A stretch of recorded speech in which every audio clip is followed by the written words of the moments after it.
Шайырлар тарапынан дүрелетуган қос қатарларының инсан жүрегіне жетіп баруы, олардың қаншелі дәрежеде шебер жаратылғанлығына байланыслы. Осындай ажайып инсандардың бірі Өзбекстан һәм Қарақалпақстан жазушылар ауқамының ағзасы Бақтылы Сарбаевтың дүрөтушілігінде және бір жақсы жаңалық, яғни шайырдың жаңа кітабы баспадан шықты. Дәсепкі репортажымыз әйне сорынан таярланған. Ана отан һәм туысқалы қадіретлерді өзіне тән қос қатарларымен тәріптеуші шайыр Бақтылы Сарбаев кітапқұмарлар үшін және бір жаңа кітабын инам етті. Сырласу атамасындағы бұл кітап презентациясына жас дүрөтушілер, студент жастар һәм белгілі шайырлар қатынасып, кітаптың дөрелуі, шайырдың іскерлігі һәм өмір жолы хақында өздерінің қызықтырған сұрауларына жауап алды. Бұл жаңа кітабымызға халқымызға белгілі тележурналист бірқатар көрсетулерімен замандастарымыздың кеуіп төрінен орын алған белгілі дүрөтуші инсан Алтынгүл Өтениязова пікір білдірді. Әлбетте, әрбір кітабы бұл дүрөтуші инсанның мысалы перзенті есептелінеді.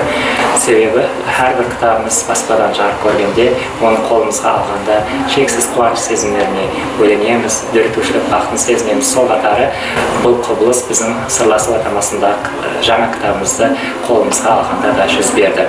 Сырласу атамасындағы жаңа кітабымыз педагогикалық іскерлігімді алып барып отырған Өзбекстан мемлекеттік дене тәрбиесі және спорт университеті Нүкіс филиалында таныстыру мәресімі болып өтпекте. Бұл таныстыру мәресімінде замандастарымыз, кәсіптестеріміз, әдебиет шайдалары, шәкірттеріміз осы жаңа кітабымыз бойынша өздерінің жолы пікірлерін білдірмекте. Әлбетте, қалем иесі үшін бірінші нәубетте бұл атырапындағылардың, жақындарының, әдеулі ел халқының пікірі, құрмет тұтары бір дүрөтуші ықпал есептелінеді. Жәмі 200 нұсқада баспадан шығарылған бұл кітапта ана отан, 4 фасылдың өзіне тәнлігі, бәһәр маусымының инсанға илһам еш бағышлауы, шаңырақтағы туысқалардың арасындағы мөнәсәбәтлер қос қатарлары арқылы шеберлікпенен суретленген. Шайыр Бақтылы Сарбаевтың дүрөтушілігінде көбірек міне осы бағыттардағы қосқыларды оқуыңыз мүмкін. Сондай-ақ бұл кітаптың айна әзіргіде бәһәр фасылында халқымызға инам етілуінде де өзгеше мәнсіз мазмұн бар десек біздіңше қате болмайды. Сырласу деп қойғанымыздың себебі декарна бүгінгі глобаласу процестерінде социалдық тармақтар кең рауажданған дәуірде замандастарымызды кітап оқуға елі де кең үгіт насихаттау болып есептелінеді. Жаныңыз сау болғай, сізде не хабар? Маған арнап жазған жырыңды айтшы. Кеуіліңнің қосығы, кеуіліңе ғамыр. Кішкенелігімнен Бақтылы Сарбаевтың каналынан қосқыларын оқып барғанмын, яғни оның ықыласпенті болғанмын.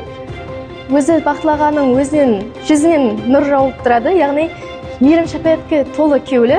Оның қосқыларын оқығанда сондай мейірім сезіледі, инсанилықтың ағла фазилетлері сезіледі. Ажайып ұйқаслар, көркем қатарлар арқылы, сол мен Бақтылы Сарбаевтың қосқыларын оқу арқылы инсанилықтың ағла фазилетлерін, туысқанлық мөнәсәбәтлерін сезінгенмен һәм сезіне аламын. Ватан ықбалына кеуілім халанып, шүкірлік етемен нұрлы күллерге деп өз сезімдерін білдіріп батырған шайырдың елі жазары көп. Оның дүрөтушілігіне қызыққан ықыласпентлері болса, шайырдың кітапларын оқу арқылы өздеріне рухи байлық алуы анық.